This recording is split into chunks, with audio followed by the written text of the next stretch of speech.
ang mga kwento ng pag-ibig, kwento ng buhay at kwento ng pag-asa dito sa Barangay Love Stories. Love Stories.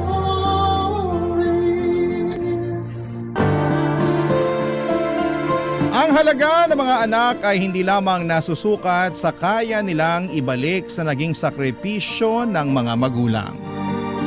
Ang pagtrato sa kanila ng pantay ay paraan din ng pagpapakita ng tunay na pagmamahal na tanging ama't ina lamang ang makapagbibigay.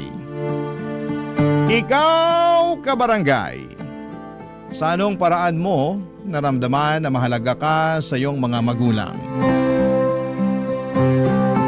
Dear Papa Dudut, magandang araw po sa inyo at sa lahat ng mga nakikinig ngayon sa Barangay Love Stories. Tawagin niyo na lamang po ako sa pangalang RJ. 27 years old na po ako nang magsimula ang aking kwento. Isa po akong introvert. Mahiyain na po ako mula pagkabata, kaya naman kahit consistent honor student naman po ako ay halos hindi pa rin ako napapansin ng nanay ko. Mas napapansin niya sina kuya at yung bunso kong kapatid na parehong sporty at achiever din sa eskwelahan. Gusto ni nanay na maging accountant ako pero dahil mahiyain ako ay hindi kaagad ako nakahanap ng trabaho. Parang ikinulong po ako noon sa sarili kong bahay, Papa Dudut. Hindi naman po talaga yon ang kurso na gusto ko pero si nanay ang pumili noon para sa akin dahil malaki raw ang sweldo ng mga accountant. Akala ko naman ay sosuportahan niya ako pero mula na mag-aral ako ay kinailangan ko pang mag-part-time job para may ipanggastos ako sa kolehiyo.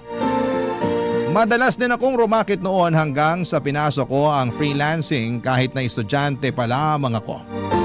Dahil doon, Papa Dudut, ay nagkaroon ako ng allowance at nagkaroon ako ng sapat na panggastos. Hindi na ako umasa pa sa sustento ni tatay dahil si nanay din ang humahawak noon. Papa Dudut, nakatapos ako ng kolehiyo ng sariling sikap lamang. At nang mag-decide ako na ituloy ang freelancing ay hindi yun nagustuhan ni nanay dahil maliit pa ang kinikita ko noong time na yon. Samantalang si kuya ay sumasahod na ng 50,000 pesos kada buwan. At yung bunso naming kapatid ay consistent sa pagiging achiever kaya laging napapasaya si nanay. Naging streamer po kasi yung bunso kong kapatid at malaki ang kinikita niya roon kahit nag-aaral pa lamang. Kaya naman halos hindi na ako napapansin ni nanay. Nag-aambag naman ako sa mga gastusin pero halos hindi na rin yon napapansin dahil kadalasan ay nabayaran na ni kuya ang mga bills namin. Hanggang sa na-realize ko na parang may favoritism talaga si nanay sa aming magkakapatid, Papa Dudut.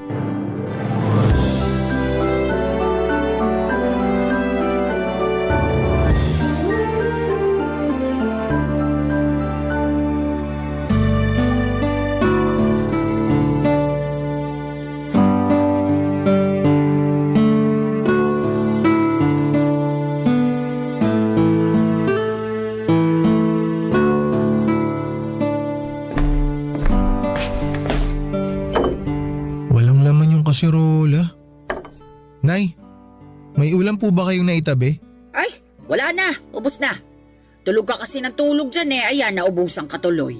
Nagtatrabaho po ako sa kwarto. Hindi po ako natutulog lang. So, sinong niloko mo? Lagi kang nagkukulong sa kwarto mo. Tinatawag ka pero wala kang naririnig. Pasensya na po kayo kung hindi ko kayo narinig. Lumabas-labas ka kasi sa kwarto mo para hindi ka nabibingi. Ginagawa mo kasing opisina yung kwarto mong hindi man lang nasisikatan ng araw eh. Di po ako pwede dito sa labas magtrabaho. Maingay po rito eh. Ah, ganon? Sa tingin mo nakakaabala pa kami sa'yo? Nakakahiya naman, RJ. Nay naman, hindi po yun yung ibig kong sabihin. Kailangan ko lang po talaga ng tahimik na lugar para sa trabaho ko. Kaya nga po sa kwarto na lang Hindi ako ako interesado sa ginagawa mo. Kung gusto mong makakain, magluto ka ng sarili mong hapunan. Wala kang kasambahay dito. Ay, magdedelata na lang po ako. Kung ginamit mo sana yung tinapos mo, maganda na sana yung trabaho mo ngayon. Yung kasabayan mo, kumikita na ng 60,000 monthly. Samantalang ikaw, Kulang pa sa sarili mo yung sinesweldo mo. Hindi ko alam kung bakit nagtitiis ka pa dyan sa pipitsuging trabaho mo eh. Samantalang ang daming magagandang opportunity sa'yo sa labas. Nag-iipon lang naman po ako ngayon, Nay. Mag-i-exam din po ako. Kailangan ko lang po masecure lahat ng gagastusin ko. Itutuloy ko naman po eh. Sus! Kahit nga hindi ka na mag-exam, maganda pa rin yung magiging trabaho mo. Ang sabihin mo, kulang ka sa diskarte. Mas gusto mong magmukmok sa kwarto.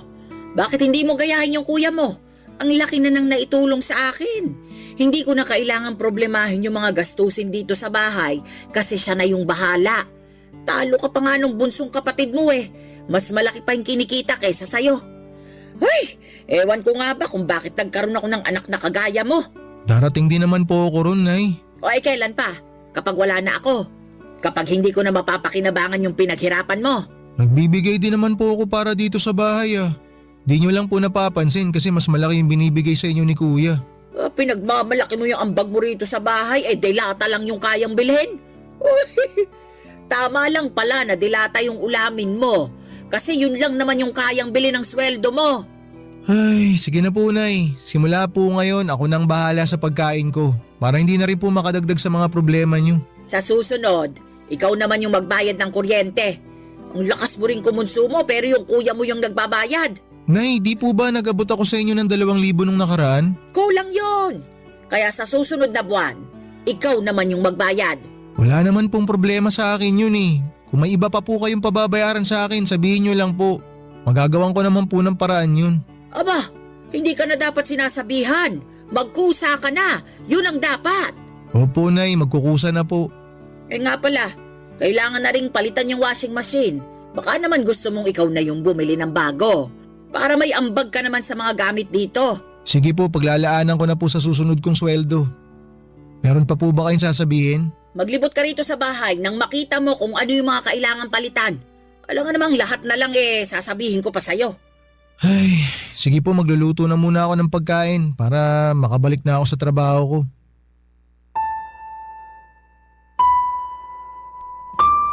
Papadudod sa kabila ng hindi patas na pagtrato ni nanay sa akin kumpara sa mga kapatid ko, ay ginagawa ko pa rin ang lahat para makatulong sa kanya. Sa katunayan, 80% ng sweldo ko ay binibigay ko na kay nanay para wala na siyang masabi. Hindi ko na lang iniisip na hindi ako tinulungan ng nanay ko noong nag-aaral ako sa kolehiyo. Ang mahalaga na lamang sa akin ay may ambag ako sa bahay sa pagbabaka sakaling magbago rin ang pakikitungo sa akin ni nanay. Papadudot, bukod po sa hindi ko naranasang maging paborito ni nanay, ay hindi ko pa rin po nararanasang magkaroon ng girlfriend.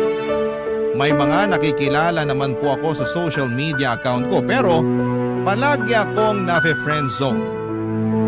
Gaya na lamang ni Ederlyn. Naging close kami noong binasted niya ako at sa kanya ako madalas naglalabas ng sama ng loob. At palagi rin naman siyang nagbibigay ng advice.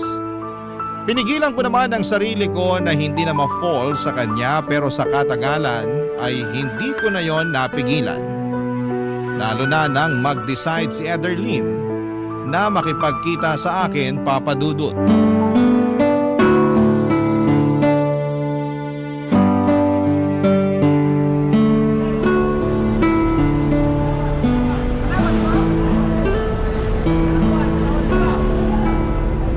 Nasaan na kaya si Ederlyn? Sabi niya nakababa na siya ng bus ah. RJ! Ikaw na ba yan? Ay! Ikaw nga! Uy! Oh, bakit ganyan yung reaction mo? Wala. Nagulat lang ako. Bigla mo kasi ako niyakap eh. Hindi ka ba sanay nang niyayakap? Hindi pa kasi ako nayayakap ng ibang babae bukod sa mga pinsan ko. Ganon? Eh ito, Bakit mo ako hinalikan sa labi? para ako rin yung first kiss mo. Ha? Pero di ba ayaw mo naligawan kita? Dati yun kasi hindi pa naman tayo nagkikita sa personal. Feeling ko kasi noon parang ayaw mong makipag-meet kaya binasted kita. Ayoko naman ng online boyfriend lang. Sorry. Mahihain lang kasi talaga ako. Kita ko nga. Pero wag kang mag-alala, ako na lang yung mag-a-adjust para sa'yo. Perfect kaya tayo. Isang introvert at isang extrovert. Magtatagal ka ba rito? Hindi, ilang araw lang ako rito. Gusto lang talaga kita makita tsaka para matupad na rin yung mga travel goals natin. Sabi mo, itutour mo ako dito sa Ilocos. Gagawin ko naman yun. Ang kaso, hindi kita madadala sa bahay. Okay lang ba kung ihanap na lang kita ng pansamantalang matutuluyan mo? Don't worry, okay lang naman sa akin na mag-hotel na lang muna. Ilang araw lang naman eh. Ako nang bahala sa pang-check-in mo. Huh? Hindi, no, ako na. May budget ako para dito, kaya wag mo na akong alalahanin, okay? Basta, ikaw yung tour guide ko. Pasensya ka na talaga. Kung hindi lang sana magagalit si nanay, doon na lang kita patutuluyin sa bahay. Ano ka ba? Okay lang talaga. Mas mag-worry ako kung mag-aaway pa kayo ng nanay mo dahil sa pagtuloy ko sa inyo. Ay, salamat at naiintindihan mo. Tara, samahan na kita mag-check-in. Okay, pero wag ka na muna umuwi ah. Samahan mo muna akong kumain. Siyempre naman kakain tayo. Kung gusto mo, simulan ko na ngayon yung pag-tour ko sa'yo eh. Bukas na lang. Medyo pagod pa kasi ako sa biyahe. Ang layo kasi. Sabi ko kasi sa'yo, ikaw na lang pupuntahan ko. Sorry, pero kapag hinintay ko pang ikaw yung pumunta sa akin, baka hindi pa rin tayo nagmi-meet until now. Ganun ba talaga akala mo sa akin? Honestly, oo. Paano kung sabihin ko sa'yong may nahanap na ako matutuluyan sana sa San Pedro? Eh di sorry kung na-judge kita. Pero ngayon, gusto ko lang ipaalam at linawin sa'yo na binabawi ko na yung pang-reject ko sa'yo noon. Tayo na! Ha? Tayo na? Aha. Salamat ha. Akala ko kasi talaga wala nang pag-asa na maging tayo eh. Pwede ba akong yumakap? Kanina pa nga ako naghihintay oh. Papadudot, sa totoo lang ay halos lumubog na ako sa kahihiyan tuwing naaalala ko kung paano ko hinarap si Ederlyn sa unang beses ng pagkikita namin. Hindi ko rin inaasahan na sa araw na yon pa niya ako sasagutin. Nakakahiyaman na siya pa mismo ang pumunta sa akin ay natuwa na rin ako dahil finally ay nagkita na rin kaming dalawa ng personal. Dahil bungangera ang nanay ko, gustuhin ko mang doon na lamang sa bahay magstay si Ederlyn, ay hindi ko na po ipinagpaalam pa kay nanay dahil alam kong hindi rin naman siya papayag. Sinamahan ko na lamang siya para mag-check-in sa isang hotel. Medyo may kalayuan yon sa amin pero sabi ko sa kanya, ako na lamang ang pupunta sa kanya para hindi na siya masyadong maabala. Papadudot, bukod sa vlogger at dati ring virtual assistant si Ederlyn, ay may kaya po ang pamilya niya. Parehong nasa medical field ang mga magulang niya. At yung panganay naman niyang kapatid ay kapapasa lamang sa bar exam. Hospitality management ang tinapos ni Ederlyn pero mas gusto niyang mag-vlog. Sinubukan niya lang maging virtual assistant dahil sa akin at para masabi sa parents niya na may trabaho naman siya. Pero sa kabila ng estado nila sa buhay, kahit minsan ay hindi ko nakita ng kaartihan si Ederlyn. Kaya naman mas lalo ko po siyang nagustuhan. Ang problema, akala ko ay matutuwa ang nanay ko kapag naipakilala or nagpakilala na ako ng babae sa kanya gaya ng ginawa ng kuya ko. Pero nang dalhin ko sa bahay si Ederlyn para makilala ni nanay ay pinahiya ako nito sa harapan mismo ng girlfriend ko, Papadudot. Barangay Love Stories. Barangay Love Stories. Papadudot, panay ang hingi ko ng sorry kay Ederlyn dahil sa naging pakikitungo sa kanya ni nanay. Sinabihan kasi ako ng nanay ko na hindi raw siya interesadong makilalang babaeng kasama ko dahil dagdag palamunin lang daw sa bahay. Yon ay kahit na ipinaliwanag ko sa kanya na hindi naman makikitira o makikituloy man lang sa amin si Ederlyn. Masyado ko nasaktan sa ginawang yon ni nanay at umabot na sa puntong sumama ng husto ang loob ko sa kanya. Papadudot, ng minsang bumisita sa amin, yung tita ko na kapatid ni nanay ay may naikwento ito sa akin na hindi ko inaasahan. Noong ipinagbubuntis pala ako ng nanay ko ay nagkaroon sila ni tatay ng malalang pag-aaway.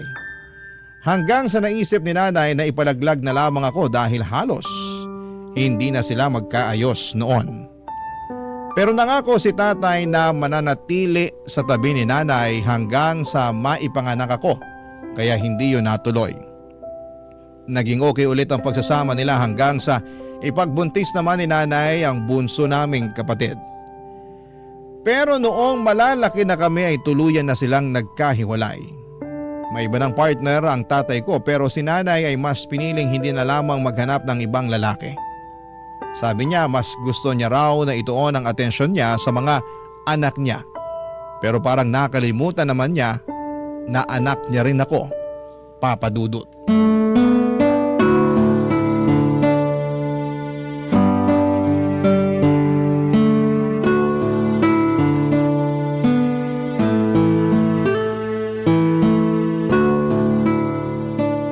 RJ!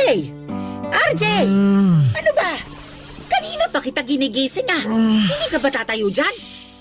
Bakit po, Nay? Tutulog ko pa lang po eh. Sakit pa ng ulo ko. Paanong hindi sasakit puyat ka ng puyat? Wala namang kakwenta-kwenta yung ginagawa mo. Bumangon ka na riyan. Ay, eto babangon na. Ano po bang problema? Mag-empake ka na ng mga gamit mo at ipapalinis ko tong kwarto mo. Po, bakit kailangan ko pang mag-impake? May iba nang magkakwarto dito. Ha? Saan naman po ako niyan matutulog? Wala na pong ibang kwarto dito sa bahay. Kung hindi mo kayang matulog sa sala, maghanap ka na lang ng mauupahan. Matanda ka na. Kaya mo ng sarili mo. Pero bakit naman po biglaan? Sana sinabi niyo sa akin na mas maaga na palalayasan niyo na pala ako dito para naman napaghandaan ko. Hindi naman po basta-basta na makakahanap ako ng mauupahan eh. Problema ko pa ba yun? Gawa mo ng paraan. Basta alisin mo yung mga gamit mo rito kasi may iba nang gagamit ng kwarto. Sino naman po? Kung gusto niyo, rirentahan ko na lang tong kwarto ko para… Ay, hindi pwede. Dito natitira yung mapapangasawa ng kuya mo. Pero habang hindi pa sila ikinakasal, magkahiwalay muna sila ng kwarto. Pero Nay, bakit kailangan ako yung umalis? Sino bang pinakamaliit yung ambag dito sa bahay? Di lumabas din yung totoo Anong pinagsasasabi mo? na may paborito kayong anak. Wala akong paboritong anak. Ikaw ha? Wala ka nang naitutulong sa akin kung ano-ano pang sinasabi mo. Totoo naman eh. Palagi na lang si kuya tsaka si bunso yung pinapaboran nyo. Porki sila yung nakakapagbigay ng malaking pera sa inyo. Pagdating sa akin, palaging mainit yung ulo nyo. Palagi na lang kayong galit. Lagi kayong nakasinghal. Parang di anak yung turing nyo sa akin. Dadramahan mo pa talaga ako. Ako yung magdedesisyon kung hanggang kailan ka lang pwedeng manatili sa bahay na to. Kaya bilisan mo na ang pagkilos dyan. Darating na mamaya yung girlfriend ng kuya mo. Mas pipiliin nyo pa talagang patirahin yung ibang tao dito kaysa sa sarili nyong anak? Grabe naman kayo, Nay. Pwede namang sinakuya yung mga upahan kung balak talaga nila magpakasal. Tsaka hindi lang naman po sa inyo tong bahay eh. Si tatay po ang nagpatayo nito kaya may karapatan akong tumira dito. Yung girlfriend ni kuya, meron ba? Hindi naman po siya parte ng pamilya. Pues ngayon, parte na siya ng pamilya. Kaya may karapatan na siya. At ikaw, total naman paalamunin ka lang dito sa bahay. Mas mabuti nang magsarili ka na nang matuto ka naman. Sige po, aalis ako rito. Patirahin nyo kung sino mang gusto nyong patirahin dito sa bahay nyo. Pero hindi na ako makikihati sa mga gastusin. Tsaka hindi na ako aasa na itatrato nyo ako na parang anak nyo rin. Kasi ganyan na kayo dati pa. Hindi kayo patas sa amin. Pero magantay lang kayo. Patutunayan ko sa inyo na kaya ko pang higitan yung ginagawa ng mga paborito nyong anak. Sinasabi ko sa inyo, balang araw, Nay, kakailanganin nyo rin ako.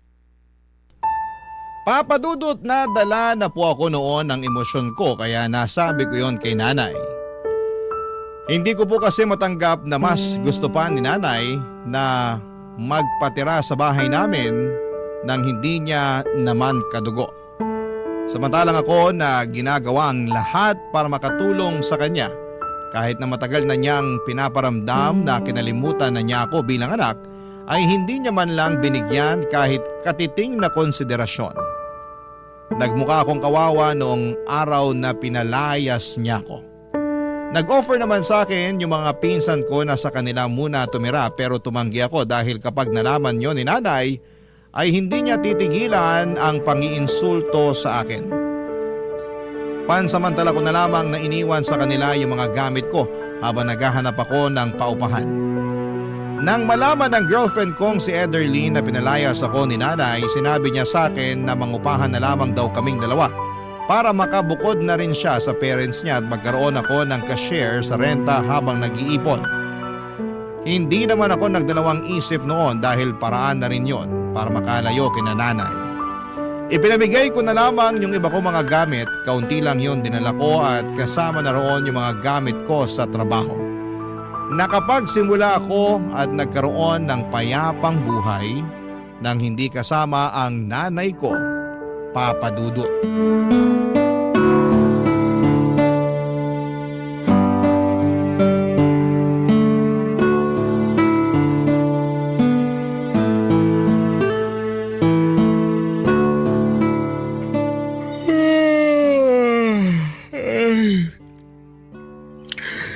Natapos din. Babe, may karapatan na ako matulog. Eh di congrats. Sige na, matulog ka na. Ako na lang muna mag-grocery mamaya. Ha? Hindi, sasamahan kita. Mamaya na lang ako matutulog pag uwi natin. Ayan ka na naman. Okay lang naman sa akin na ako na lang muna. Wala pa naman akong gagawin eh. Nakapag-upload na ako kanina. Mukhang mas maganda yung kitaan dyan sa ginagawa mo ha. Pwede ba ako dyan? Alam mo, buti na itanong mo yan. Matagal ko na nga sanang gustong i-offer sa'yo. Pero ayoko lang kasi na ma-feel mo na baka naliliitan ako sa sweldo mo, kaya ako yun gagawin. Ikaw talaga? Di naman ako mag-iisip ng ganun. Gusto ko nga kumita ng malaki para mas mabilis makaipon. Para kapag nagkita ulit kami ng nanay ko, wala na siyang dahilan para maliitin at insultuhin ako. Nga pala, hindi ka man lang ba kinukumusta ng mga kapatid mo? Bakit naman nila ako kukumustahin? Sa sobrang masunurin nila kay nanay, baka nakalimutan na talaga nila ako. Tsaka di rin naman ako umaasa. Kung noon nga na nasa iisang bahay lang kami, parang hindi nila ako kilala. Ngayon pa kaya na malayo na ako sa kanila. Bakit ba kasi ganun yung pamilya mo? Kung ako siguro yung makakaranas niyan, baka na-depress na ako. Buti nga matibay pa rin ako kahit papaano. College pa lang ako, ganun na si nanay sa akin eh. Si tatay naman, once in a blue moon na lang kung mangumusta. Nagbibigay lang sa akin nung nag-aaral pa ako kapag naaalala niya. Kapag nakalimutan niya, sorry na lang. Hindi naman ako makapagsabi sa kanya kasi alam ko na hawak nung bagong partner niya yung Facebook account niya. Baka pag-awayan lang nila yung pagsuporta sa akin. Kaya ba nag-part-time job ka na lang noon? Oo. At never yun na-experience ng dalawang kapatid ko kasi mahal na mahal sila ni nanay.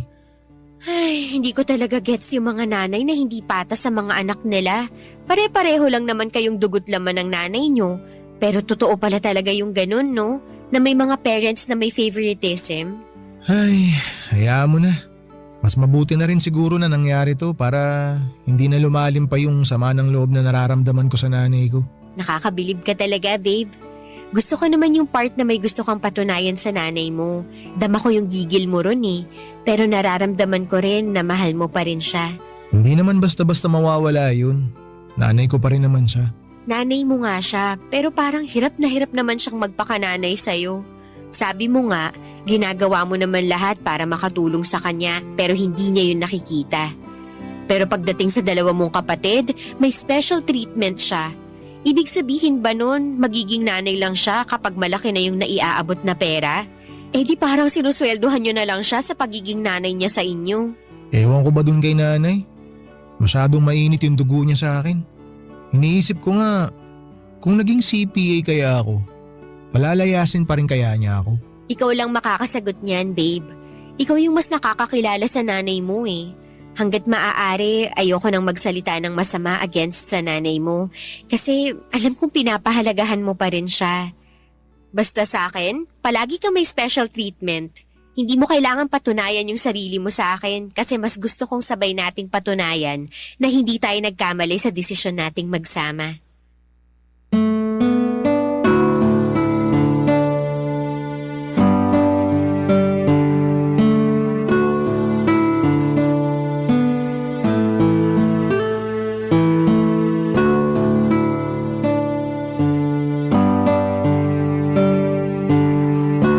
Papadudot parang nagkaroon ako ng kalayaan at kakaibang saya mula nang palayasin ako ni nanay.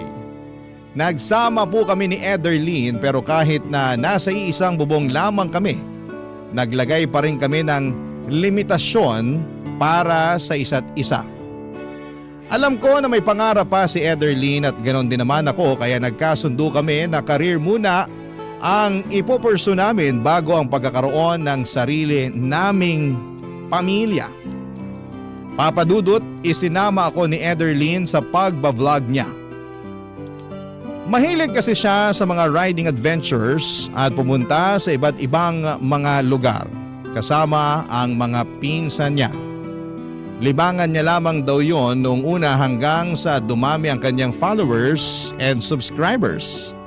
May account din siya sa iba pang streaming platforms at kumikita rin siya sa pagla-live doon. Nakabili siya ng may kamahalang motor na ginagamit niya sa pag-rides. Nahiya ako noong una dahil wala naman akong big bike na kagaya sa ginagamit nila.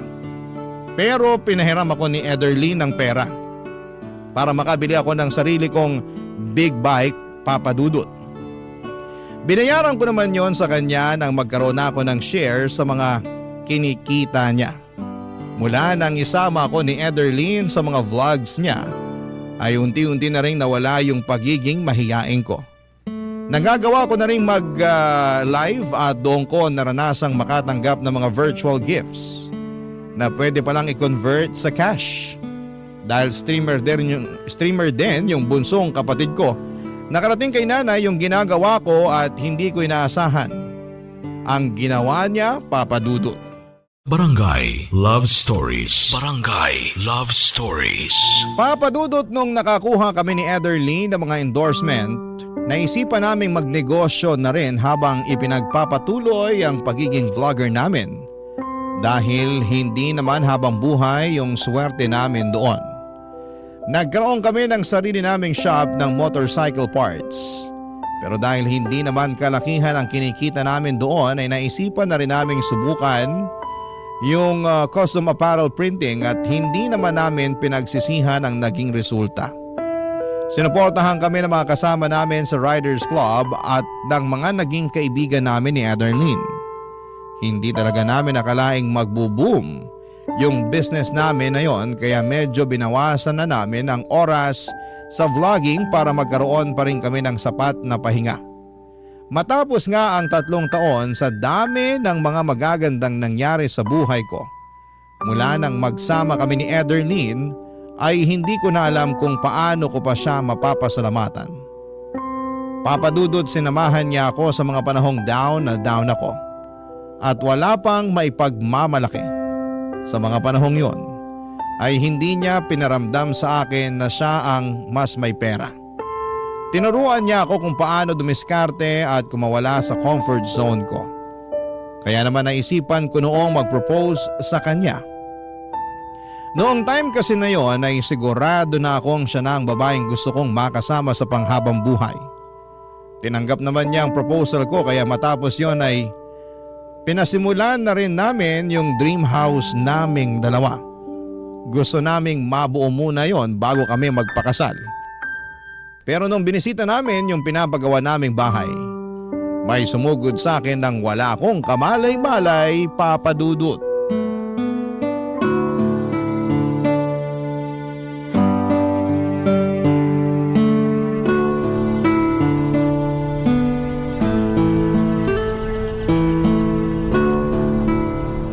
Mukhang matagal-tagal pa bago matapos tong dream house natin.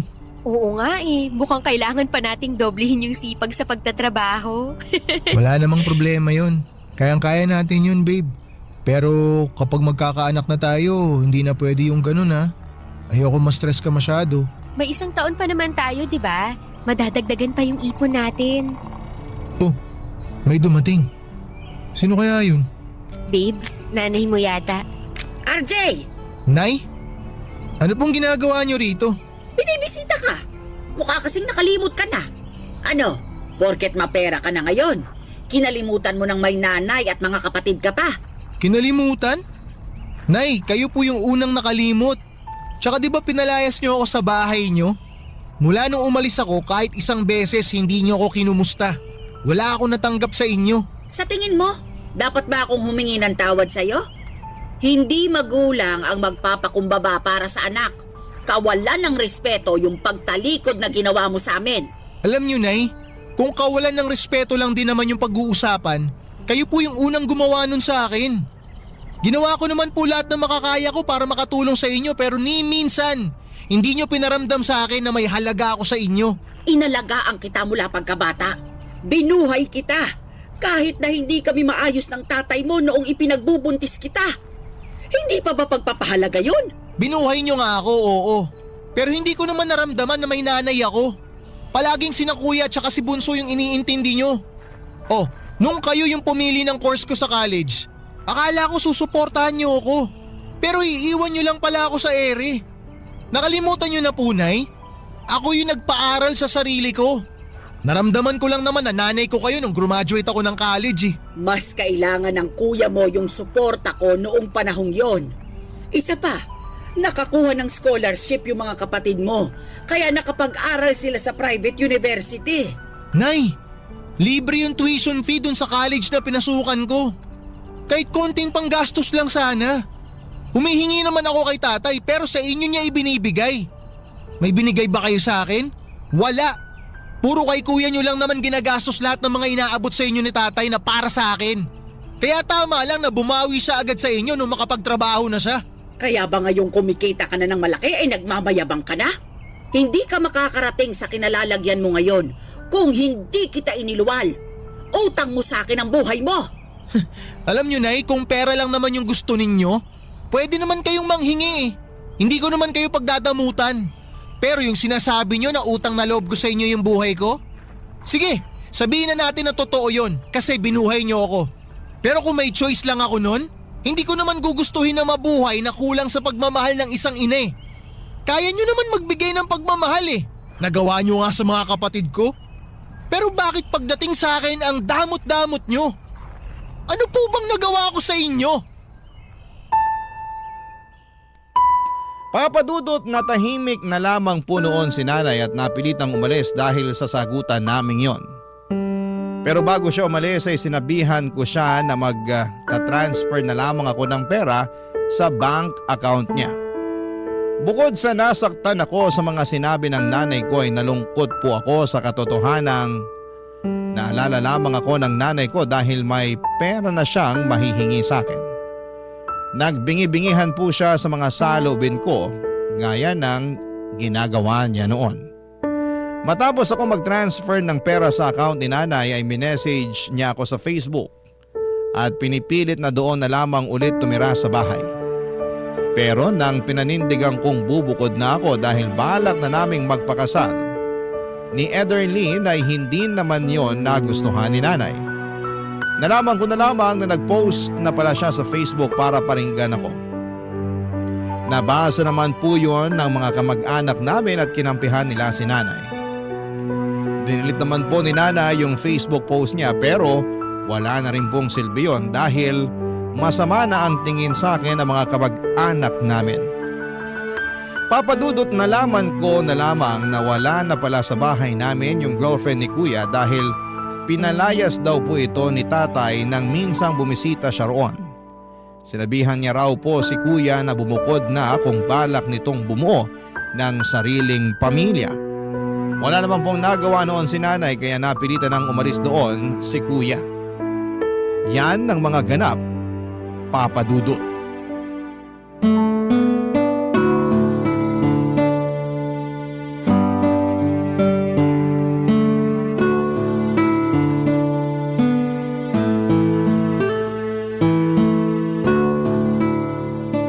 Ano babe, kumusta sa bahay niyo? Ayun, dalawa na nga lang sila ng kapatid kong bunso. Pero magulo pa rin. Bakit naman? Yung bunso kasi namin natutong bumarkada. Porke maagang kumita ng sariling pera, lumaki yung ulo. Hindi na nakikinig kay nanay. Kaya ngayon, bukod sa hindi na nakakapag-live streaming, hindi pa pumapasok sa school. Kaya dropped out ang kinahinatnan. Gusto ni nanay na pagsabihan ko yung kapatid ko, hindi naman makikinig sa akin yun. Nangihingi siya ng suporta. Pag-aralin ko raw hanggang makatapos ng college. Anong sinabi mo sa nanay mo? Pumayag ka ba? Wala naman sanang problema sa akin yun kasi kaya ko pang diskartehan pero hindi ko naman nakikita sa kapatid ko na gusto niya mag-aral eh. Halos hindi na nga umuuwi sa bahay. Yung tatay mo, ayaw na bang suportahan yung kapatid mo? Ayaw na eh. Wala na raw siyang ganang suportahan yung ganong katamad mag-aral. Hindi ko naman siya masisisi. Sino ba naman kasing gaganahan magpaaral sa taong hindi naman nagpupursigi? Nakakaloka talaga yung pamilya niyo, babe. Buti na lang, iba ka sa kanila. Kung hindi ako pinalayas noon ng nanay ko, impyerno pa rin sana buhay ko ron. Ano palang plano mo? Makikipag-ayos ka ba sa nanay mo? Ay, hindi ko alam babe. Parang kahit ano namang gawin ko, masamang anak pa rin ang tingin niya sa akin eh. Pero nagbibigay ka naman ng pera sa kanya, di ba? Oo, nagbibigay pa rin ako. Hindi ko siya pagdadamutan. Pero di na ako umaasang magkakaayos pa kami. Di na rin ako umaasa na mararamdaman ko pa na mahal ako ng nanay ko. Buti pa nga si tatay kahit na para siyang kabuting pasulpot-sulpot lang sa bahay, may malasakit pa rin siya sa akin. Sorry ha, pero kaya lang naman kayo nagkasira-sira kasi masyadong mukhang pera yung nanay mo. Hindi kaya yun din yung dahilan kaya sila naghiwalay ng tatay niyo? Hindi ko alam kung ano talagang dahilan ng paghihiwalay nila. Pero sa nakikita ko, mukhang ganun na nga. Tsaka kung titingnan si tatay, hindi rin niya pinagsisisihan na hiniwalayan niya si nanay. Masaya na siya sa bago niyang partner. Tsaka okay naman kami ni tatay. Tinanggap ko na lang na iba na yung priority niya. Pero ang importante, naaalala niya pa rin na may mga anak siya kay nanay. Pero yung nanay mo, sa tingin mo ba, wala na talagang pag-asa na maayos yung relasyon niyo? Paano kapag ikakasal na tayo, hindi mo ba siya iimbitahin? Sa totoo lang, di ko alam. Baka mag-skandalo pa siya sa simbahan pag nagkataon eh. Alam mo babe, mas maganda pa rin talaga na magkausap kayo ulit. Yung mas mahinahon at mas maayos na pag-uusap para maintindihan niyo yung isa't isa. Ang hirap kasi na may mabigat ka pa ring dala-dala kasi hindi maayos yung relasyon yung mag-ina. Alam ko naman na hindi ikaw yung nagkulang. Pero subukan mo lang na ikaw ulit yung lumapit sa kanya. Baka sakaling lumambot yung puso niya sa'yo. Ay, sige, susubukan ko. Basta babe, kahit anong mangyari dyan sa gagawin mo, nandito lang ako. Hindi ako makikialam sa pag-uusap niyo kasi baka mas lalo lang gumulo. Lalo na hindi ako gusto ng nanay mo. Oo babe, huwag ka na makialam. Ayoko rin kasi na madamay ka sa gulo na meron yung pamilya ko eh. Tsaka wala ka namang kailangang gawin. Yung suporta mo pa lang sa akin, sobra-sobra na. Kaya kung hindi man ako sinuwerte na magkaroon ng masayang pamilya, kayang gawa ng paraan yun. Bubuo na lang tayo ng dream family natin. Papadudot mula nang mawala sa bahay si kuya ay hindi na ito nagbigay pa ulit ng pera kay nanay. Kaya naman sa akin na palaging nangungulit ang nanay ko. Nangungumusta naman siya pero bago pa man ako makasagot ay may kasunod na kaagad na hihingi siya ng pera. Kahit nag-uusap na kami at sinusubukan kong makipag-ayos sa kanya ay parang wala pa rin namang nagbago sa relasyon namin. Mas gusto pa rin niyang makasama si kuya. Nabalitaan ko kasi na pinupuntahan niya si kuya sa inuupahan nito at minsan ay naglilinis pa doon. Pero kahit na hindi na nagbibigay sa kanya si kuya ay hindi niya ito pinagsasalitaan ng kagaya sa ginagawa niya sa akin. Hanggang sa pagkakataong yon ay pinapakita pa rin niyang favorite niya si kuya kahit ako na ang sumusuporta sa kanya. Pero noong malapit na ang kasal namin ni Ederlyn, nagulat na lamang po ako noong dumating si nanay sa bahay namin. Umiiyak siya at gustong humingi ng tawad sa mga nagawa niya sa akin. Nalaman ko na itinaboy pala siya ni kuya at ipinahiya sa harapan ng girlfriend nito nang masunog ni nanay nang hindi sinasadya ang kabibili nitong damit. Sino ba naman po ako para hindi ko patawarin ang nanay ko, Papa Dudut? Sa ngayon ay maayos na po ang relasyon naming mag-ina. Natuloy na rin po yung kasal namin ni Ederlyn pero sa halip na gawin naming magarbo ay intimate wedding na lamang po ang pinili naming mag-asawa. At syempre kasama ko po roon ang dalawa kong magulang. Kahit nahiwalay na sila, pinili pa rin nilang maging magulang para sa akin noong araw na yon, kaya hindi ko po yun makakalimutan. Hindi ko man po naayos ang relasyon ko sa dalawa kong kapatid kahit papaano ay gumaan na po ang pakiramdam ko dahil okay na kami ng nanay ko. Hanggang dito na lamang po ang kwento ko, Papa Dudut. Maraming salamat po sa inyo at sa lahat ng bumubuo ng Barangay LS. Ang inyong forever kapuso at kabarangay, RJ. Barangay Love Stories. Barangay Love Stories. Ako, gigil na gigil talaga ako sa nangyayari sa kwento natin. O ikaw, kabarangay, kumukulo rin ba dugo mo? Pwede kang mag-iwan ng comment sa ating comment section. Barangay LS 97.1. 97.1. Number 1. Ang mga kwento ng pag-ibig, kwento ng buhay, at kwento ng pag-asa dito sa Barangay Love Stories. Love Stories.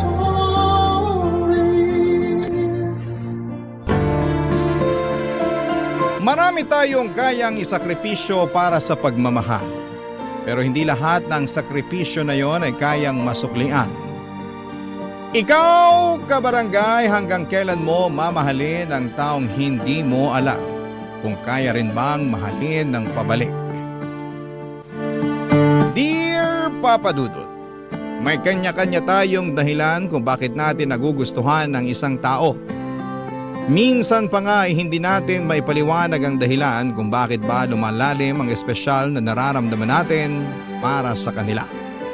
Na para bang may sariling buhay ang puso natin na bigla na lamang nahuhulog sa isang tao. At wala na tayong ibang magagawa kung hindi ang sumunod na lamang dito. Papa Dudo, tawagin niyo na lamang po ako sa pangalang Gibson. 24 years old at nagtatrabaho bilang isang gym instructor. Teenager pa lamang ako ay palagi na akong nakikinig ng inyong programang Barangay Love Stories. Fan na fan niyo po kasi ang nanay ko at sa kanya ko po talaga kayo nakilala. At sigurado pong magugulat siya kapag narinig niyang sulat ko naman ngayon ang binabasa ninyo para sa araw na ito. Bago po ako maging gym instructor ay may katabaan talaga ako noong kabataan ko. Mataba ang pisngi ko, doble ang baba, overweight ako at may 3 bilbil sa tiyan. Kaya naman naging tampulan talaga ako ng tukso mula elementary hanggang junior high school. Sanay na akong nabubuli ng dahil sa katabaan ko. At hindi ako sanay kung may magtanggol sa akin mula sa mga bully na estudyante sa school namin, Papa Dudut.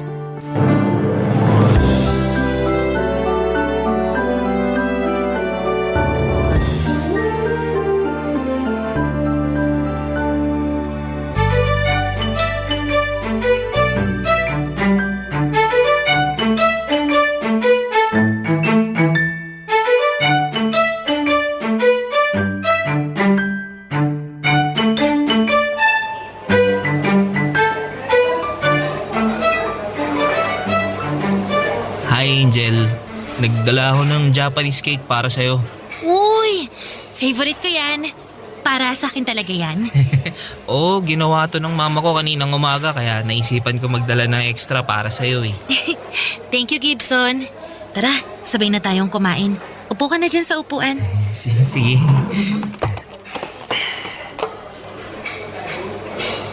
Uy, ang sarap naman ito. Sakto kasi strawberry flavor din ang favorite ko talaga. Nakakatuwa naman na sakto pala ang ginawa ni mama. Nako, super sakto talaga. Kasi kanina pa ako nagugutom dito sa kantin. Nag-iisip pa lang talaga ako ng kakainin ko bago ka dumating eh. Bakit nga pala naisipan mo kung bigyan itong Japanese cake? Wala. Gusto ko lang ding mag-thank you. Mag-thank you? Para saan? Kasi inaway mo sina Nathan nung makita mong binubuli nila ako nung isang araw eh. Yun ba? Wala yun. Ang yabang kasi nun tsaka ng mga tropa niyang takot naman sa guidance counselor natin. Nakita mo ba yung mukha nila nung sinigaw ko yung pangalan ni Mrs. Cruz? Oo, namutla sila tsaka bigla na lang nagkanya-kanya ng takbo palayo eh, no? Bibinggo na kasi talaga sila sa guidance counselor natin. Sa dami-dami ng binubuli nila dito sa school, no? Sayang lang talaga wala nung si Mrs. Cruz. E di sana, napatawag ulit sila sa guidance office, di ba? Oo nga, sayang eh. Pero, thank you ulit Angel ah. Alam mo, sa totoo lang, hindi mo naman kailangan gawin yun eh. Kasi sanay na akong tinutokso nila dahil sa... Sa pagiging chubby mo? Oo, ganun na nga. Uy Gibson, hindi kita binubuli ah. Totoo naman kasing chubby ka, di ba? Pero huwag ka mag-alala kasi kahit doble pa yung baba mo, di hamak naman na mas gwapo ka pa rin kay Nathan tsaka sa kahit sino pang tropa niya, no? Talaga? Oo! Nuto mo lang ako kasi binigyan kita ng Japanese cake eh. Ano ka ba? Bakit naman kita uutuin? Nagsasabi lang ako ng totoo. Kita mo naman yung mukha niya, di ba? Ang daming malalalim na pimple marks. Samantalang yung mukha mo, tingnan mo oh, parang kutis artista. Uy, bakit namumulay ang pisngi mo? Okay ka lang ba, Gibson? Oo, okay lang ako. We, sigurado ka ba? Kasi parang biglang naging mansana sa pula yung pisngi mo eh. Ano lang, para kasing biglang uminit dito sa loob ng kantin. Angel, babalik na pala ako sa classroom ah. Ha? Babalik ka na kagad sa classroom? Hindi ka pa nga tapos kumain oh. Kasi may kailangan pa nga pala akong tapusin para sa project natin sa physics. Mamaya na pa sa nun, di ba? Babalikan ko lang sa classroom. Paano pala yung isang container ng Japanese cake na dala mo? Sa'yo na lang yan. Busog naman na ako. Busog? Isang piraso pa nga lang yung nakakain mo. Oo, nagda-diet na kasi ako eh. Sige na, Angel. Kita na lang tayo mamaya. Bye-bye. Papadudot, transferee si Angel sa school namin at bago siya mag-transfer ay sanay na talaga akong nabubuli ng ibang estudyante. Lalo na kapag hindi ko kasama ang mga kaibigan ko. Kagaya ng sinabi ko kanina ay sanay naman na ako kasi mula elementary pa lamang ay nararanasan ko na yon. Pero noong unang beses na pinagtanggol ako ni Angel, pakiramdam ko noon, isa siyang anghel na bumaba sa lupa para maging guardian angel ko. 3 lalaking estudyante kasi ang bumubuli sa akin noon sa may likod ng stage. Tapos ay biglang sumigaw si Angel na ano daw ang ginagawa nila sa akin. Kasunod ang pagtawag sa pangalan ng guidance counselor namin na naging dahilan ng pagtakbo ng mga bully kong schoolmate. Dahil nakadapa ako halos sa lupa noon, nilapitan ako ni Angel at tinulungan niya akong tumayo. Tinulungan niya rin akong pagpagan ang nadumihang kong polo at pantalon. Sinabi niya noon na dapat daw ay hindi ko sila hinahayaan na bulihin ako. Dapat daw ay lumalaban ako para matakot sila sa akin. Habang sinasabi niya yon ay nakatitig lamang ako sa mukha niya. At yun ang unang pagkakataon na naramdaman ko kung paanong magkagusto sa isang babae. Naging close kami kahit paano at na-miss ko talaga siya nang dumating ang summer vacation. At umaasa ako na pagdating namin ng senior high ay magle-level up kahit papaano ang closeness namin ni Angel, papadudot.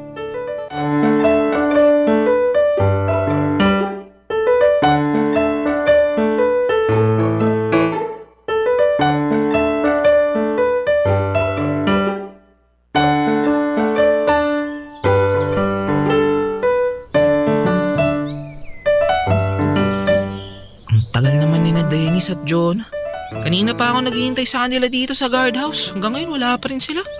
Uy! Gibson! Angel. Bakit nandito ka sa guardhouse? Ha? May hinihintay kasi ako eh. Sino? Girlfriend mo? Naku, hindi ah. Wala akong girlfriend. Alam ko namang wala kang girlfriend. Hindi ka nga marunong manligaw, di ba? Pero sino nga hinihintay mo? Yung mga kaibigan ko, sina Dennis at Jonah. May usapan kasi kami na dito kami magkikita-kita eh. Okay. Akala ko naman kung sinong hinihintay mo. Ay, kamusta pala yung summer vacation mo? Okay lang. Hindi naman kami umalis ng bahay kaya wala masyadong exciting na kwento. Sa bagay. Kami kasi umuwi naman ng province ng mga magulang ko. Pero alam mo, may napansin ako sa'yo, Gibson. Ha? Ano yun? napansin ko na parang nadagdagan lalo ang bilbil natin ah. Pisilin ang bilbil ni Gibson. Woo! Angel, malakas ang kiliti ko dyan. Huwag mo pisilin ang bilbil ko. Sorry, nakakagigil kasi yung mga bilbil mo eh. Tapos nadagdagan pa ngayon. Puro kain lang din kasi ako buong bakasyon eh. Halata nga. Pero wag kang mag-alala. Cute ka pa rin naman kahit chubby ka eh. Ikaw din, maganda ka pa rin hanggang ngayon.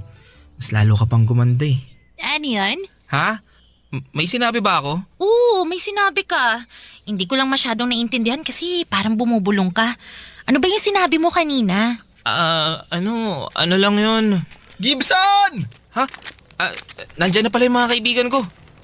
Uy, sorry. Late kami sa usapan natin. Tagal kasing kumilos nitong si Dennis eh. Dinaanan ko pa sa bahay nila. Ay, sorry na istorbo yata namin yung pag-uusap niyo ni Angel. Ay naku, hindi. Sinamahan ko lang yang si Gibson habang hinihintay niya kayo. Alam niyo na, baka mapagtripan na naman ng mga estudyanteng walang magawa sa buhay. Pero, palis na rin naman ako. Oy, Gibson, kita na lang ulit tayo mamaya ah. Sige, bye-bye Angel. Bye-bye, Angel. Uy, Hindi naman ako ganyan magsalita Ay, kanina. hindi ba? Pero pansin ko, konti na lang mababali na yung leg mo kakahabol ng tingin sa kanya. Lakas talaga ng tama mo kay Angel, no? Pero alam mo, kung ako sa'yo, sa ibang babae na lang ako magkakagusto. Naku, tama ka dyan, Dennis. Kasi kung tibo lang ako, hindi rin ako magkakagusto dyan kay Angel. Bakit naman? Maganda naman si Angel tsaka mabait po. Ayun na nga, maganda siya kaya ang daming nagkakagusto sa kanya. Normal naman na maraming magkagusto sa kanya. Tsaka wala naman akong balak na ligawan siya. Hindi nga. Oo nga. Crush ko lang siya tsaka hindi ko siya planong ligawan kahit kailan kasi alam ko naman na mababasted lang ako eh. Buti naman, alam mo. Grabe naman kayo. Akala ko ba magkakaibigan tayo? Kaibigan ka namin kaya ayaw ka naming masaktan. Alam mo kasi, Gibson, kilala ko yung mga naging ex-boyfriend ni Angel. Lahat sila gwapo, saka maganda yung katawan. Kaya ngayon pa lang, alisin mo na talaga sa isip mo na magkakagusto siya sa'yo. Papadudot muse ng campus namin si Angel, kaya naman kilala talaga siya na maganda sa school namin. Marami ang nagkakagusto sa kanya at alam ko rin na ilang beses na siyang nagka-boyfriend at tama ang mga kaibigan ko. Walang-wala talaga ako kung ikukumpara sa mga itsura ng naging ex-boyfriend ni Angel. Pero nang mga panahon na yon ay kontento naman na ako sa friendship na meron kami. Masaya na ako na nakakapag-usap kami sa pang-araw-araw, kaya hindi na ako kailangan pang paalalahanan ng mga kaibigan ko. Alam ko na concerned lamang sila sa akin pero alam ko rin naman kung paano ako iingatan ang damdamin ko. Kasi ng mga panahon na yon, Papadudot, nakokontrol ko pa talaga yung nararamdaman ko para kay Angel kahit na sekretong nagmamahal na ako sa kanya. Barangay Love Stories. Barangay Love Stories. Papadudot, mas lalo kaming naging close ni Angel sa senior high. Bukod sa klase ay nagkikita rin kami sa isang maliit na nursing home na malapit lang din sa school namin na pagmamay-ari ng isang matandang dalaga na si Nanay Pilar. Madalas kami doon kasi nagpapa-fundraising at charity event kami. Kasama ng ibang mga kaklase at teacher namin para sa mga matatandang nakatira sa lugar na yon.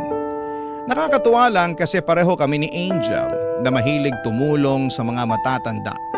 Pareho kaming lumaki sa mga lola namin at namatay sila sa magkasunod na taon noong nasa junior high pa kami.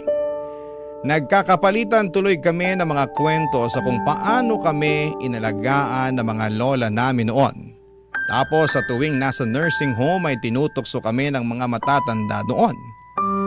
Sinasabi nila na bagay daw kaming dalawa at nakikita daw nila na balang araw magiging kami ni Angel.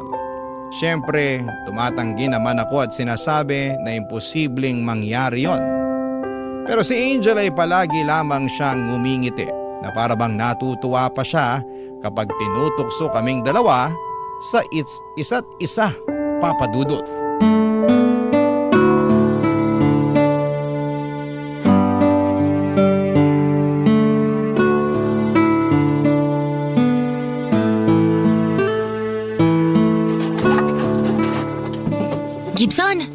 tulungan na kita sa paglilikpit mo dyan. Hindi, ayos lang. Patapos na rin naman ako dito eh. Hayaan mo nang tulungan kita.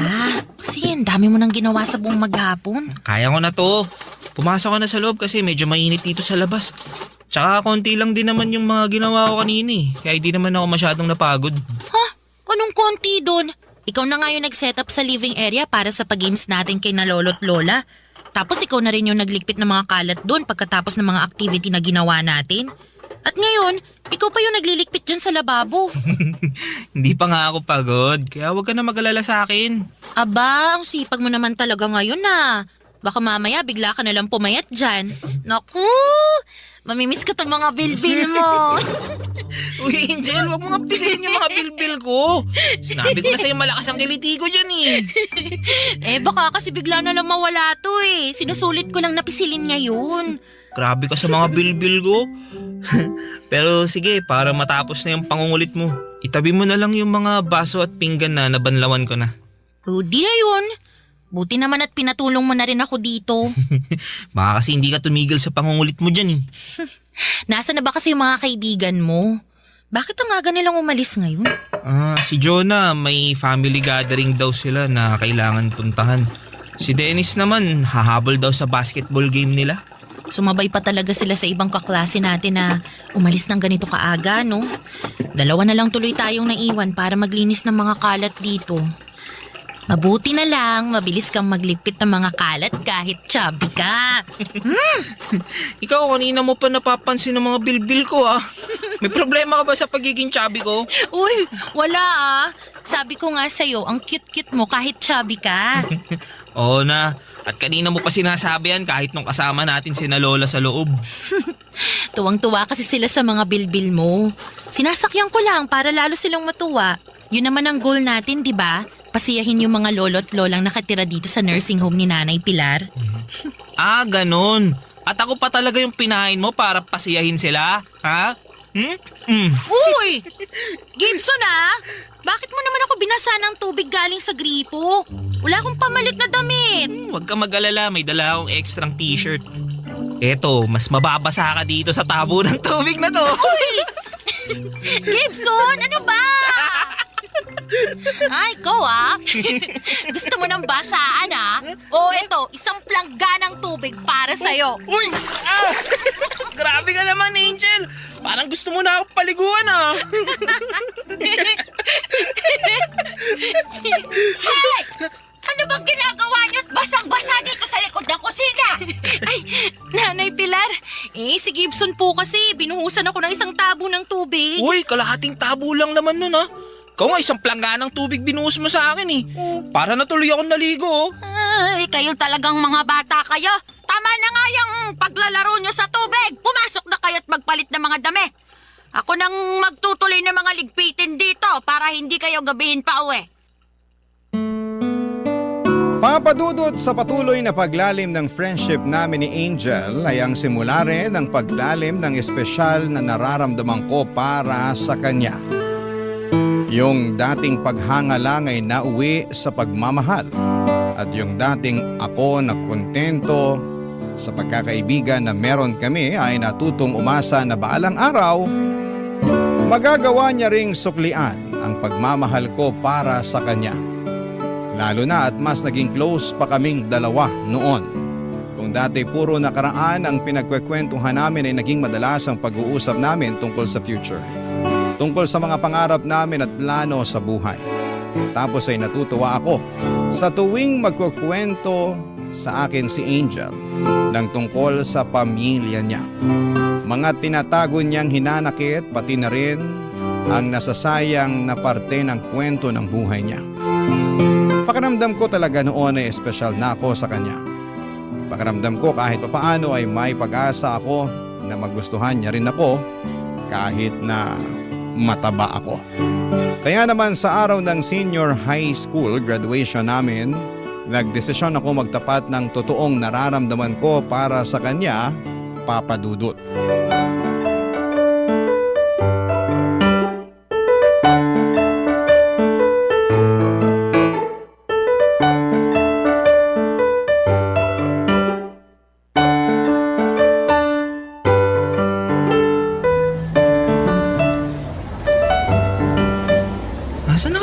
Angel.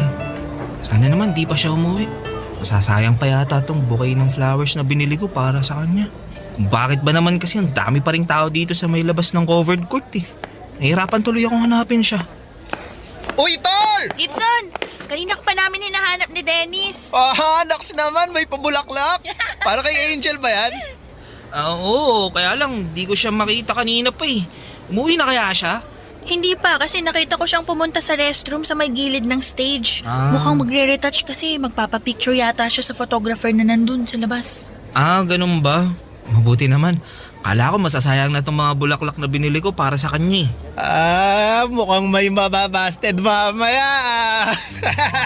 Grabe ka naman sa friend natin, Dennis. Mali mo naman sagutin siya ni Angel. Angel, baby.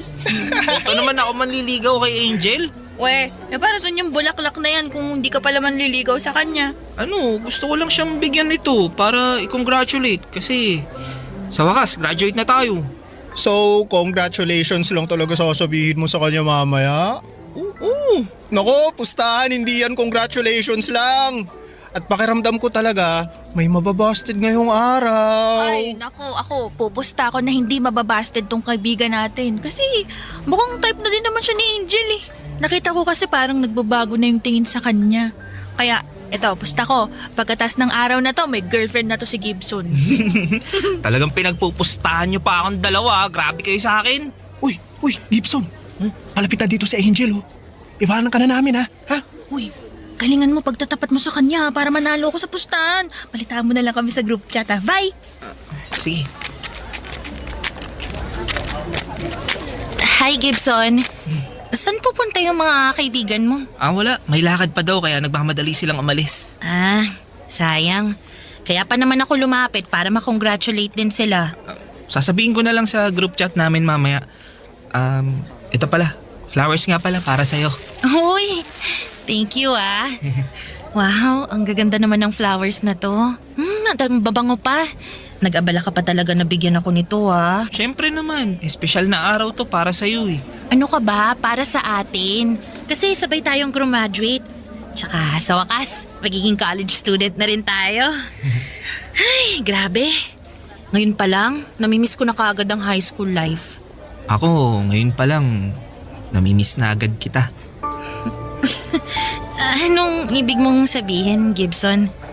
Ang ibig kong sabihin, gusto kita, Angel. Teka, tama ba yung narinig ko? Oo, gusto kita, Angel. Matagal na. Nasa junior high pa lang tayo. Crush na kita eh. Kaya ngayon, gusto ko sanang itanong kung pwede ba akong... Gibson, sorry pero kasi hanggang kaibigan lang ang tingin ko sa'yo. Pero Angel, hindi naman ako nagmamadali eh.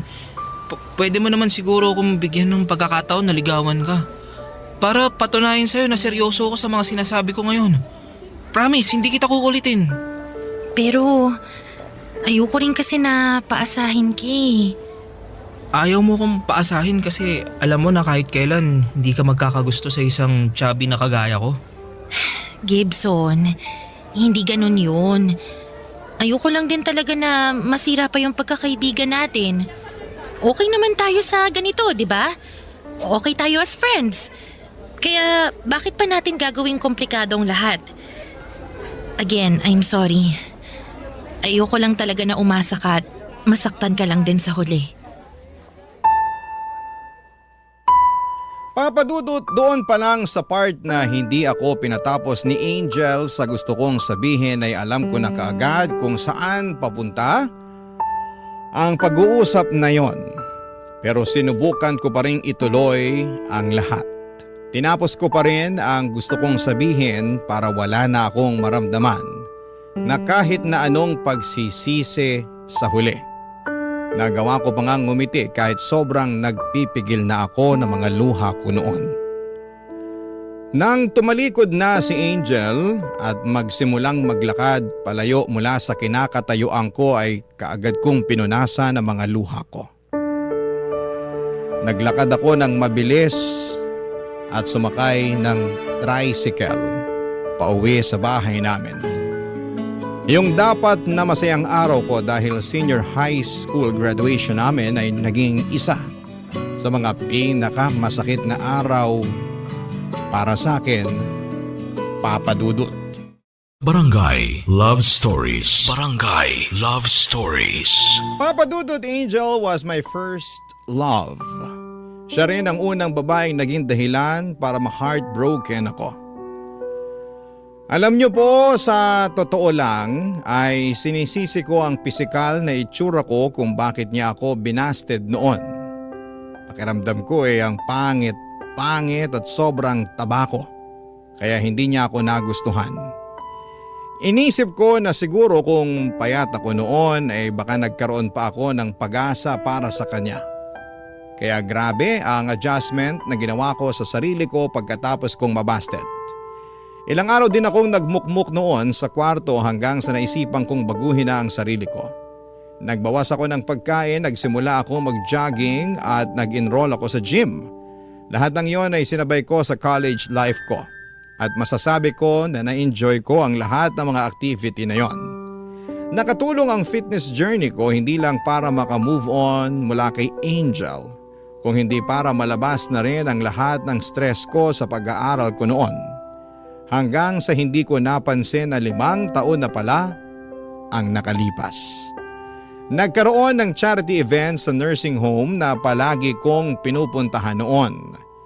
Na-invite ako at iba ko pang mga kaklase noong high school na pumunta doon. Bagay na pinaunlakan ko naman. Para makita ko na rin ang mga dating kaibigan ko, Papa Dudut.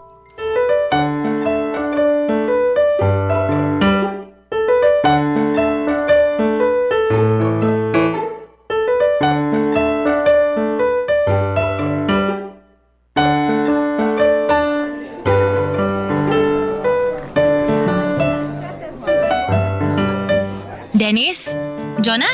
Uy! Hi, Angel! Uy, kayo nga! Kumusta? Eto, ayos lang. Pero itong isang kaibigan namin, baka lang naman gusto mo ring kamustahin. Ay, teka! Gibson? OMG, ikaw nga! Grabe ang laki ng pinagbago mo. Di naman masyado. Ang laki ng pinayat ng kaibigan namin, no? Oh, anyway, maiwan muna namin kayong dalawa.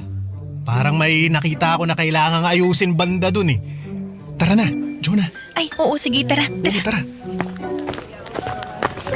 Grabe talaga. Hindi kita nakilala. Yan din yung sabi ng mga ibang mga dating kaklase natin.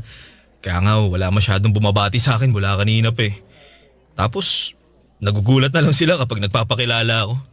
Kasi, grabe naman yung transformation mo. Pero, bumagay naman sa'yo. Nakakagulat lang talaga. Ay, thank you nga pala sa pagpunta dito sa charity event para sa nursing home ni Nanay Pilar. Alam mo naman na basta para kay Nanay Pilar at sa mga lolo at lola sa bahay na to, palagi ako maglalaan ng oras. Congrats nga din pala dun sa fun run for Akos na inorganize mo last month Ang daming runners. Teka, tumakbo ka rin sa event namin? Oo, hindi na nga lang kita nalapitan kasi nakita ko sobrang busy mo. Grabe Gibson, sobrang thank you talaga Sa fun run pa lang pala namin, nakasupport ka na. Wala yun. Mahilig na rin kasi talaga akong sumali sa mga fun run. Alam mo na, running era. Oo nga Nako, buti na lang talaga pumatok ang running era na yan. Mas lalo tuloy dumami yung mga nagjo-join sa mga fun run namin kahit na maliit na event lang kami. Nakikita rin kasi ng mga runners na fun run for Akos yung ino-organize nyo at kung saan napupunta yung mga kinikita nyo.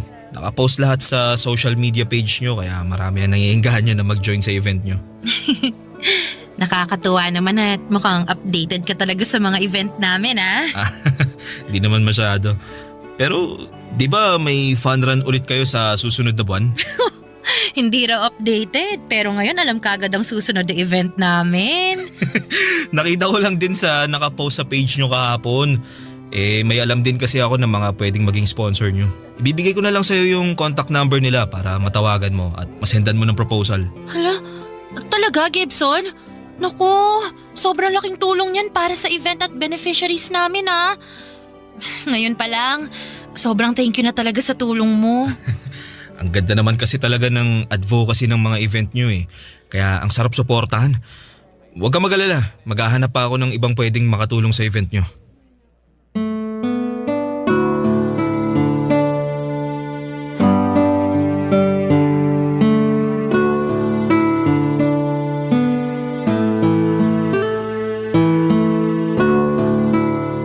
Papadudot mahilig na talaga akong tumakbo at mag-join ng mga fun run event noon. Kaya nang makita ko sa social media at nag-organize si Angel ng mga fun run event, ay natuwa ako kasi pakiramdam ko ay posible na magkaroon ulit kami ng connection. Hindi ko alam kung bakit pero may bahagi pa rin ng puso ko noon na umaasa na sana'y maging malapit ulit kami sa isa't isa. Baka sakali na mabigyan na ako ng pagkakataon na makapasok sa buhay niya ng higit pa sa isang kaibigan. Pagkatapos nga ng araw na yon ay naging madalas na ang pag-uusap naming dalawa ni Angel. Madalas ay tungkol sa trabaho namin, mga sponsorship na pinapasok ko sa event nila at paminsan-minsan ay tungkol sa personal na buhay namin. Nalaman ko noon na single din pala siya na kagaya ko. Kaya naman mas lalong umasa ako na pwede nang maging kami. Kasi ng mga panahon na yon ay mas maayos na ang buhay ko lalo na ang itsura ko, Papadudot.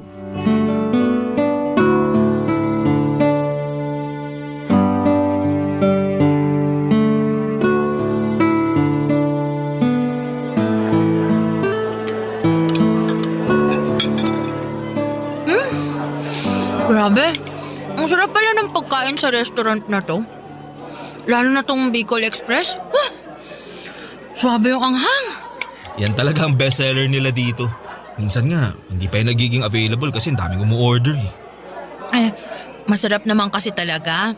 Tapos, ang lambot pa ng pagkakaluto sa pork. Nakakatuwa kasi hindi mahirap ngayain. Masarap din yung ibang pagkain nila na in-order mo Kagaya nitong lemon chicken tsaka nitong, crispy mushroom. Mabuti naman nagustuhan mo. Ay nako, nagustuhan ko lahat.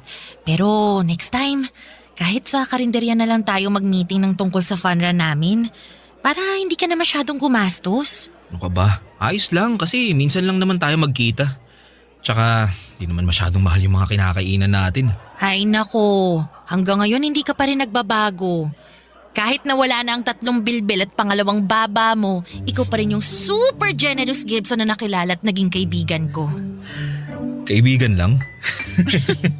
Oo, ano pa ba dapat? Angel, hindi ko pa alam kung ito ba yung tamang pagkakataon pero may gusto sana akong itanong. Gibson. Angel, pwede ba this time patapusin mo muna ako magsalita? Kung okay lang naman sa'yo. Oh, sige. Alam ko na ilang taon na yung lumipas mula nung pagtapat ko sa iyo yung nararamdaman ko. Angel, gusto kong malaman mo na kahit gaano nakatagal yon, hindi nagbago kung ano man ang nararamdaman ko. Gusto pa rin kita. And sana this time, bigyan mo na ako ng chance na patunayan sa iyo na seryoso ako sa mga sinasabi ko ngayon. Sana payagan mo na akong ligawan kita. Gibson, una sa lahat, gusto kong mag-thank you sa lahat ng effort mo para sa akin. Simula noon hanggang ngayon. Pero kasi ang Kasi hindi pa rin pwede? Kasi hindi mo pa rin ako gusto? Angel, bakit kaya hindi mo muna ako bigyan ng chance na ligawan ka? Ang laki na ng pinagbago ko. At ginawa ko ang lahat ng to para sa'yo. Pero Gibson, hindi ko naman sinabi sa'yo na gawin mo yan eh. Hindi ko sinabi na baguhin mo ang sarili mo para sa akin. Ginawa ko to. Kasi ang buong akala ko, magugustuhan mo na ako kapag pumayat ako. Kapag naging fit ako. Kapag naging successful ako sa buhay ko. Angel, hindi ko maintindihan eh. Ano pa bang kulang sa akin? Walang kulang sa'yo, Gibson. Kung ganun, bakit ayaw mo pumayag na ligawan kita? Kasi nga ayoko na nagpapaasa ng tao. Ayoko na umasa ka sa akin. Sorry talaga, pero Hanggang friendship lang ang kaya kong ibigay sa'yo eh. Di mo man lang ba talaga susubukan? Hindi mo man lang ba ako bibigyan ng chance? Bibigyan ng chance tapos ano? Masasaktan ka lang sa huli.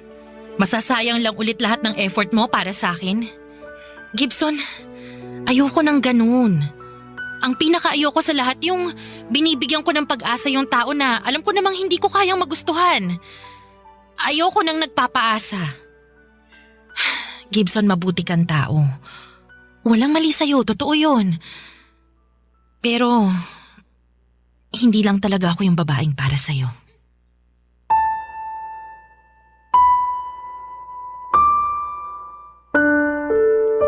Papadudot, hindi ko talaga maintindihan si Angel ng mga panahong yon. Masasabi ko na may itsura naman ako at bonus pa na maalaga ako sa katawan ko at may magandang trabaho. Pero bakit hindi ako magustuhan ni Angel? Bakit hindi niya ako mabigyan ng chance na mas makilala pa ng higit sa isang kaibigan? At pagkatapos nga ng pag-uusap namin na yon ay nakipagkita ako sa mga kaibigan kong sina Dennis at Jonah. Niyaya ko silang uminom kami sa labas at doon ay hindi ko na napigilan ng sarili ko na maluha habang nagkukwento sa kanila. Kinomfort naman nila ako bilang kaibigan nila at sinabi nga nila na kailangan ko na talagang mag-move on at hindi ko rin dapat na iniiyakan ang babaeng kahit kailan ay hindi ko naman naging girlfriend.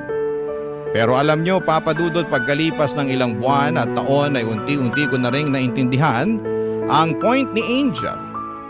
Masakit talaga sa part ko kasi 2 beses niya akong binasted. Pero ngayon ay mas naiintindihan ko ng tama siya sa ginawa niya noon. Kasi mas magiging mahirap at mas masakit para sa akin kung hinayaan niyang ligawan ko siya. At mas umasa ako tapos ay doon niya ako biglang binasted. Baka doon din ako mas mahirapang mag-move on mula sa kanya. Kaya malaki ang pasasalamat ko sa kanya kasi pinangalagaan niya talaga ang friendship namin at ang feelings ko. At dahil na rin naging malaki ang positive impact niya sa buhay ko ay mas natuto akong alagaan at pahalagahan ang sarili ko ng dahil sa kanya. Maraming salamat po, Papa Dudut, kung sakali mang mapili po ninyo ang sulat ko. Ang inyong forever kapuso at kabarangay, Gibson. Kwentuhan naman tayo dito sa comment section.